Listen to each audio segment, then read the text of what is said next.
शरीर मिज़ारी ने एक बहुत बड़ा दावा किया है। उन्होंने दावा किया है कि पाकिस्तान के अंदर जो इम्पोर्टेड हुकूमत लाई गई डॉलर के दम पे, साजिश के नतीजे में एक रजीम चेंज हुआ जिसके नतीजे में ये हुकूमत बनी। उनका कहना है कि पाकिस्तान अमेरिका को हवाई अड्डे देने के वायदे कर चुका है, दे चुका है, और बिलावल भुट्टो जरदारी को सिर्फ इस वादे पर कि आपको पाकिस्तान का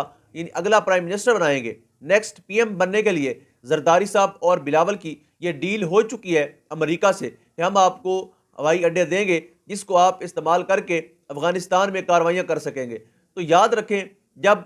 आप अड्डे देते हैं, जब कोई इस तरह की ताकत इन्वॉल्व होती है तो डेफिनेटली डॉलर तो आता है। और अगर हम पाकिस्तान पीपल्स पार्टी की का माजी देखें तो इन्होंने पहले भी इतने ड्रोन करवाए हैं, यानी सबसे ज़्यादा ड्रोन पाकिस्तान पीपल्स पार्टी की गवर्नमेंट में हुए हैं। यानी अगर कोई मुझसे पूछे कि आपको पीपल्स पार्टी से इस कदर उलझन और नफरत क्यों है, तो मैं यही